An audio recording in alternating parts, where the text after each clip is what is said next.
శ్రోతలకు నమస్కారం. ఇప్పుడు నేను చందమామ కథ అచిరాని షరతులు అనే ఒక చక్కని కథను చదివి వినిపించబోతున్నాను. ఈ కథను శ్రీమతి వసుంధర గారు రచించారు.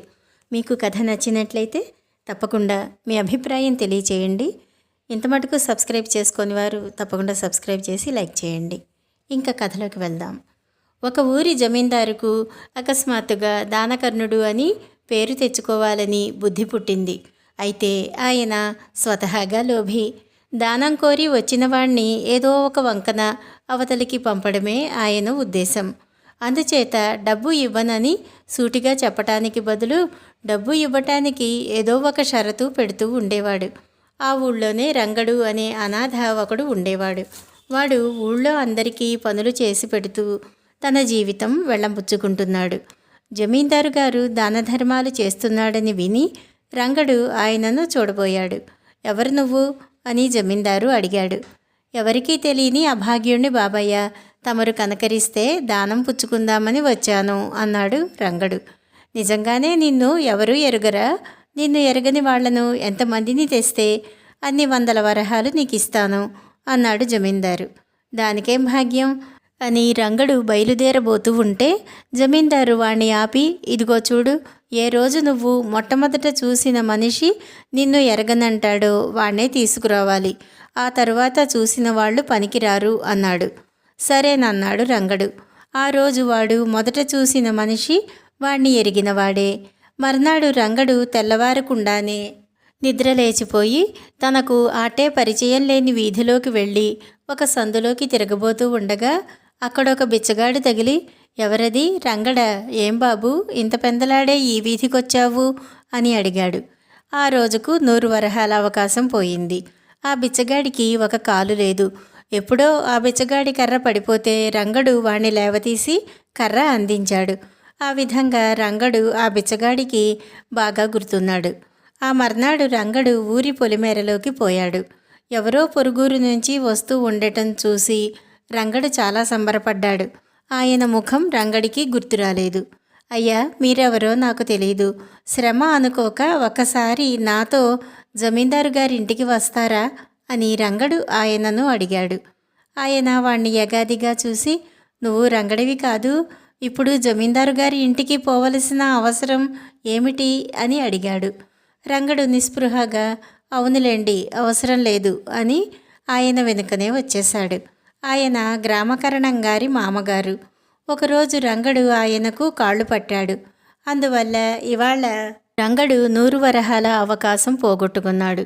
రోజుకు 100 వరహాల చొప్పున కొన్ని వేల వరహాలు పోగు చేసి ధనికుడైపోవాలనుకున్నాడు రంగడు. కానీ అలా కుదరటం లేదు. ప్రతిరోజు ఎక్కడికి పోయినా ఏ సమయంలో అయినా రంగడికి తెలిసిన వాళ్లే తగులుతున్నారు. ఇక ఇది పని కాదనిపించి రంగడు ఆ గ్రామం వదిలిపెట్టాడు. ఒక్క 100 వరహాలైనా సంపాదించాలని వాడి ఆశయం.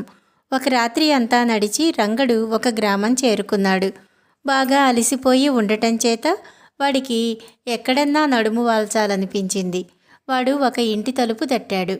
ఇంటావిడ కాబోలు కొడుకుని తిడుతూ, పొద్దున్నే లేచి ఇలా ఏడిపిస్తున్నావు, నేను పోతే పొరుగుళ్ళో రంగడిలాగా వాళ్లకు వీళ్లకు చాకరీ చేస్తూ బతకాల్సిన గతి పడుతుంది వెధవా అంటున్నది. ఆమె తలుపు తెరిచేసింది. ఆమె ముఖం చూడకూడదనుకుంటూనే చూసేశాడు రంగడు. ఆ రోజుకు 100 వరహాల అవకాశం పోయింది. ఆ ఇల్లాలు చాలా మంచిది. ఆమె ఆ పూటకు రంగడికి ఆశ్రయం ఇచ్చింది.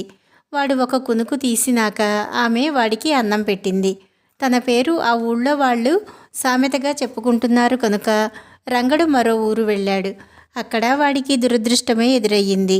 రంగడు ఉండే ఊళ్ళోని ఒక రైతు కూతుర్ని ఆ ఊరే ఇచ్చారు. ఆ ఊరిలో అడుగు పెడుతూనే రంగడు మొదట ఆమెనే చూశాడు. ఆమె వాణ్ణి ఆప్యాయంగా పలకరించి ఒకరోజు తన ఇంట ఉంచుకున్నది. తాను ఊరు విడిచి ఇలా దూరం రావటంలోని పొరపాటు రంగడు గ్రహించాడు.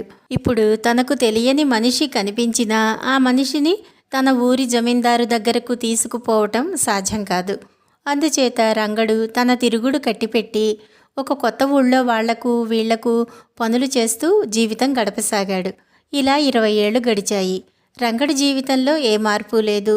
ఒకసారి వాడికి తన పాత గ్రామం చూడాలనిపించింది. వాడు చాలా శ్రమపడి అక్కడికి చేరుకున్నాడు. 20 సంవత్సరాలలో ఊరు చాలా మారింది. రంగణ్ణి ఒక్కరూ గుర్తించలేదు. ప్రజలు మారిపోయారు.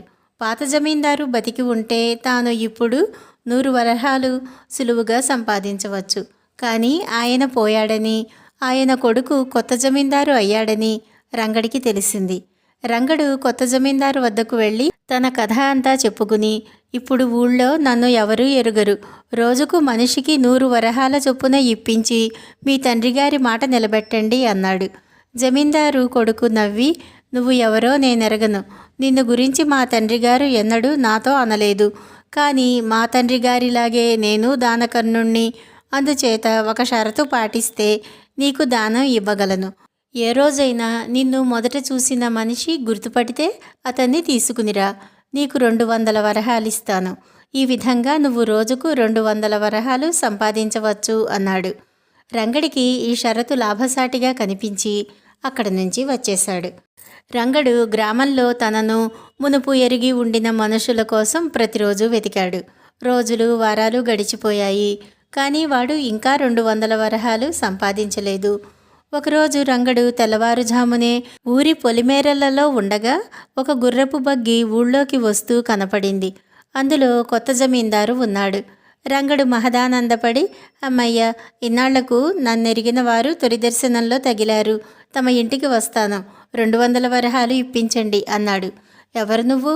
200 వరహాలేమిటి అన్నాడు జమీందారు చిరాకుగా. రంగడు తన కథ చెప్పాడు. అడ్డమైన వాళ్లను గుర్తుపెట్టుకోవటం తప్ప నాకు మరో పని లేదనుకున్నావా? దారికి అడ్డంలే, వెళ్ళు వెళ్ళు అన్నాడు జమీందారు ముందుకు సాగిపోతూ. రంగడికి తన తెలివి తక్కువ అర్థమయ్యింది. ఈ గొప్పవాళ్ళు చాలా తెలివైన వాళ్ళు. చుట్టూ ఉన్న మనుషులు ఎలాంటి వాళ్ళో వాళ్లకు తెలుసు. ఆ రోజుల్లో అందరూ మంచివాళ్ళు. చిన్న సహాయం కూడా గుర్తుంచుకునేవారు. ఇప్పుడు ఎవరికీ పక్కవాడి ఝాస లేదు. రోజు చూసేవాడు కూడా గుర్తుండడు. అది తెలిసే ఆ జమీందారు అలా, ఈ జమీందారు ఇలా షరతులు పెట్టారు అనుకున్నాడు రంగడు. ఈ కథ ఇంతటితో సమాప్తం. రెండవ చిన్న కథ, లోభి ఆతిథ్యం.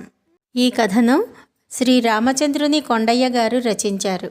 వెంకటాద్రి అనేవాడు గొప్ప లోభి. ఒకరోజు అతని ఇంటికి వెంకప్ప అనే బంధువు వచ్చాడు.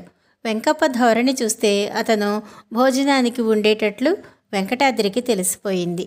అందుకని అతను తన భార్యతో, ఏమేవ్, వెంకప్ప రాకరాక వచ్చాడు, భోజనానికి ఉంటాడు, 1 2 చేసి 2 1 చెయ్యి అని కేక వేసి చెప్పి వెంకప్పతో, నేను అలా బజారుకు వెళ్ళి వస్తాను, మీరు విశ్రాంతి తీసుకోండి అని వెళ్ళిపోయాడు. వెంకప్ప తనకు ఏదో ప్రత్యేకమైన ఏర్పాటు జరుగుతున్నదని తృప్తిపడి నడుము వాల్చి నిద్రపోయాడు. ఆయన నిద్ర లేచేసరికి సాయంకాలం అయ్యింది. కడుపులో నకనకలాడుతున్నది.